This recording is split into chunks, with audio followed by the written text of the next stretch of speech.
but it counts for nothing, doesn't it?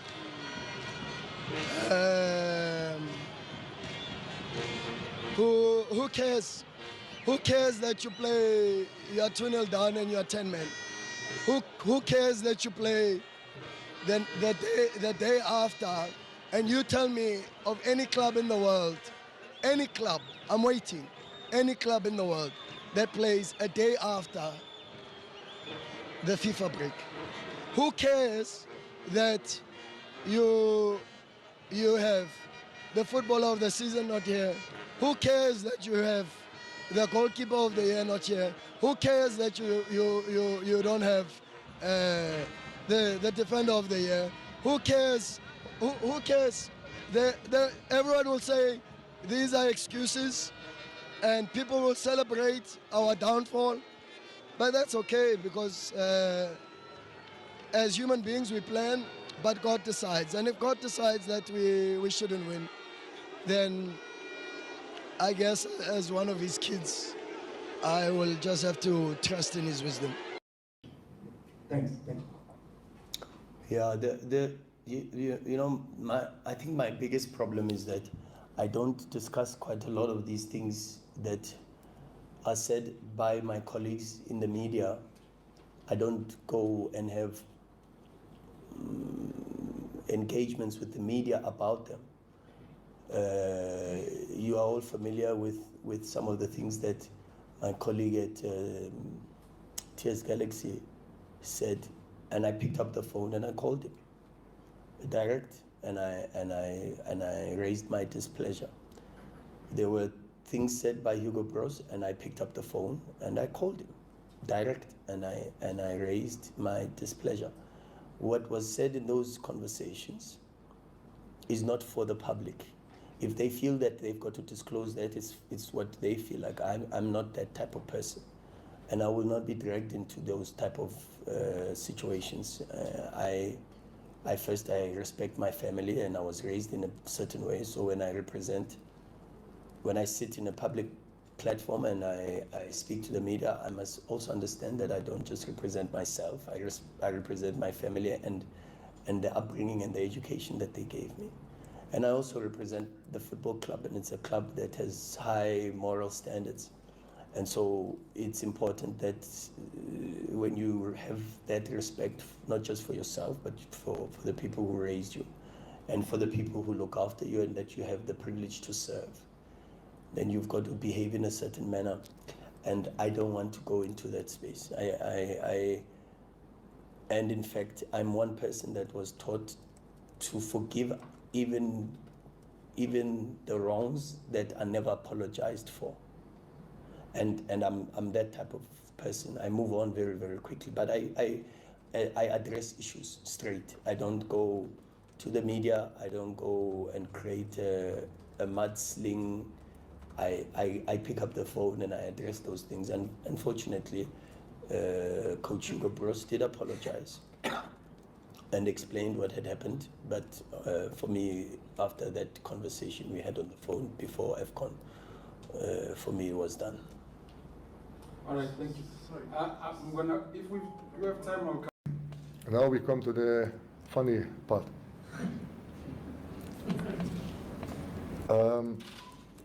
I would like to start on this way. I did not came to South Africa to argue with anyone. I did not come here, and my goal is not to fight with anyone or to make any headlines. I came here that my team improves, that my club improves, that maybe one day, if I leave the club, that the club, the new coach that comes, will find a top club, that he can continue to have even more success as the club has it with me. This is my goal. And if somebody, like he did, to undermine, to disrespect my players, the hard work they do every day, and if we win a game against them, we should all know here, they are spending over 150 million rand the last 2 seasons for players. So it means that they have a squad is just unbelievable quality. And if a coach lose against us, that we brought players from NFD, brought players from under 21, but when they see now that we know, TS Galaxy, I know that we don't have this financial power like they do, but we have to find ways how we can succeed. And I think that we do a very good job. But without the hard work of the players, any coach can sit here, he don't have a chance. If the players don't want to improve, if the players don't want to come. So if I see my players every day, how hard they work, I will always protect, I will always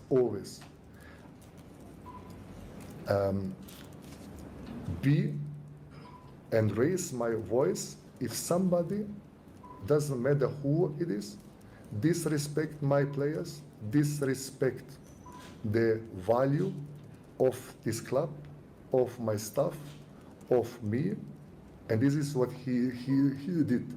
He came with a cheap excuse that he didn't play with 7 players. So it means that he disrespected, first of all, his own players that played. And when you see which players they had on the field against us,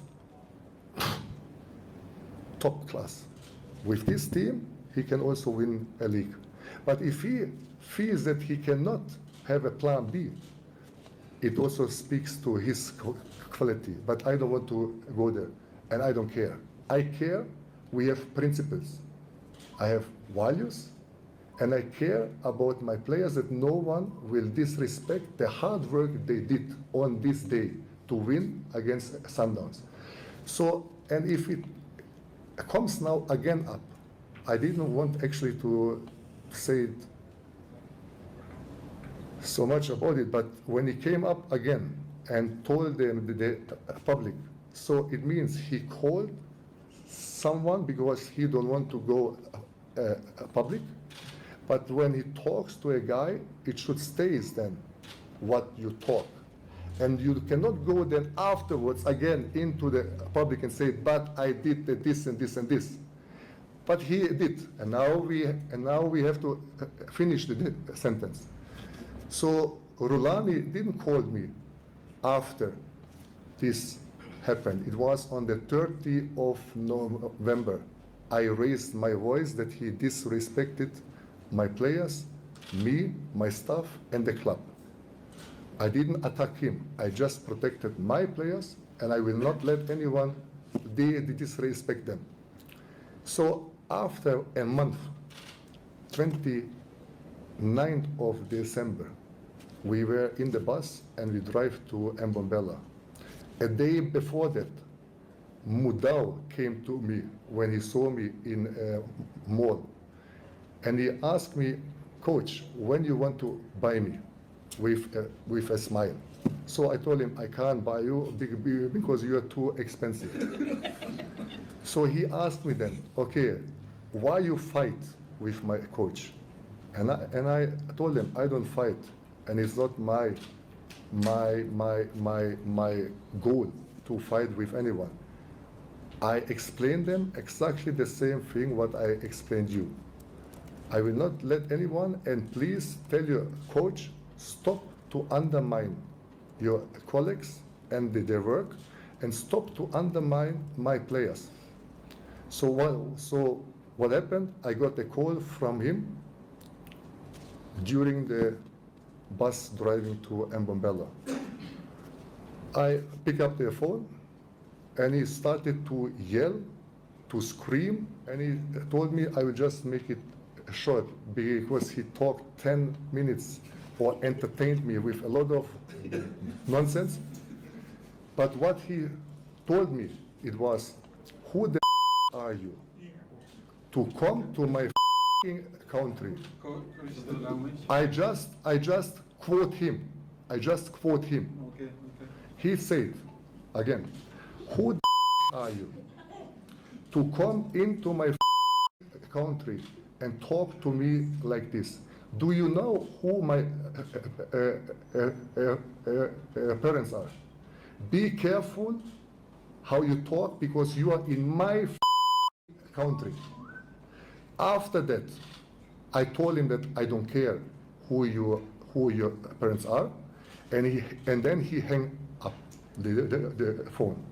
This was his standard, high standard of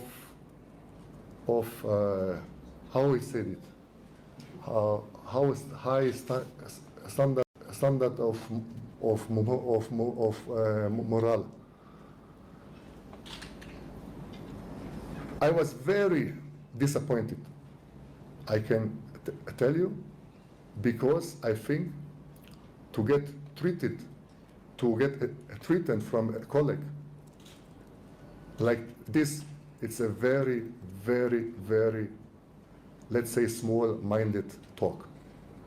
So, but I would like to clarify now. Sundowns is a beautiful club with a high standard of morale. The players, the supporters, also top. It's just a case about his behavior and me now. Again, I have principles, I have values, and I stick to it. I had one assistant coach before the two coaches I have now. He disrespected players from us.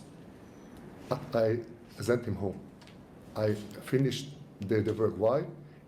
The principles and the values, it counts for everyone. For me, for players, for kidmen, for staff, for everyone in the club, because it's a club.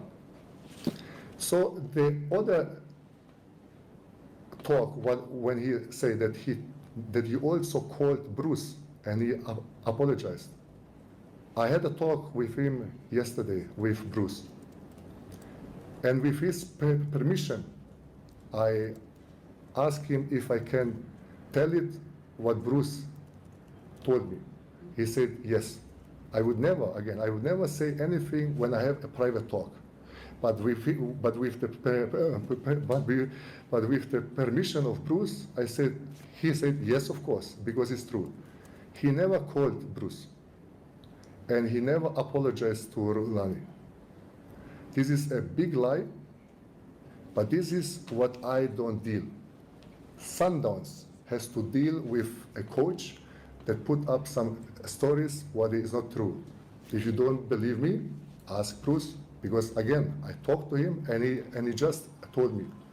The things what it stands in the media about Mourinho and the things, he did not say it. And he sent a message to Rhulani that he did not say this. That's it. No apologize, no nothing, because he don't have anything to apologize. But maybe who should apologize to Bruce is Rhulani, and you know why? After the Congo game, Bafana played. Rhulani went into the dressing room from Bruce. It's not his team, and I think no one should disrespect a colleague to go into the dressing room and talk to the players. Yes, he got an invitation from the SAFA president, but even then, a coach should never go there, because how it will be is if somebody, after a Sundowns game, a coach from the opponent or from anyone, goes into the dressing room of him. I'm pretty sure that no one would like it. So the undermining the colleagues, the disrespecting the colleagues, is this the high standard of morale that he talks? Where I was also disappointed, very disappointed, if somebody disrespect my player, and he did. Bernard Parker is a very, very legend in South Africa. Is a fantastic human being, fantastic player, fantastic attitude that everyone would just be amazed to have him in the squad. He played the World Cup. He played 72 games for the Bafana. He won so many titles. And that after the horrible, horrible injury, when we played against Sundowns, when a player of Sundowns broke Parker's leg, that Rhulani didn't have this kind of high standards of morale and or this one, to call him, to apologize to him, to write him, or to visit him. Nothing. And I will protect any player again, anyone that undermine and disrespect my players. And he did it again and again and again. That's why I went out in the public and said it, that he should stop to disrespect my players and the club. This is the only thing. And again, I don't have anything against Rhulani. I don't have anything. I could sit now here and say things that would not be the principles from my side, and I will not do this. I never disrespected anyone, not a coach, not a player, not everyone. We went, if somebody remember, TS Galaxy went to visit Mako when he got the brutal injury also. We didn't play against him, but we went to the hospital to visit him. Why? Because this is the principles, this is the values that our club and me and my players have. We went with 7 players to the hospital to visit him because we know that every visit will help the player to feel better. And this is, if somebody, again, don't have the time to call him, to visit Bernard Parker, it's disappointed. Disappointed. Coach, Please. yeah, I'm just looking at the time. We have run out of time, unfortunately. There were still questions, I know, from the floor, but maybe in closing, if you can just give us, Yes. can just give us a So I would like to close the thing, yes? okay. And I would like to say, I'm in a beautiful country. And I got so many beautiful things to see here. And I'm the most happy guy here. How the people took me, how the people treated me, and everything. And I will show again. I'm very grateful and thanks. And I wish, after all these things, after all these kind of things, I wish him and Sundowns to win the cup, to win everything. And you know why? Because everything that South Africa can win will put the league on a higher level. Anyone, if Chiefs, Orlando, Stellenbosch, whoever can win CAF, can win whatever it is, it will be just amazing. Why? Because all of us will have more values. And this is the way how I would like to thank you for your questions. And hopefully we will play soon against Sundowns. I'm sure it will be an amazing game because both teams play a fantastic style of play, and hopefully we can win the game again, and after that he can win the league and he can do whatever, but the 3 points I would like to Okay, Coach, what I was going to say was, in closing, can we Just coming back to net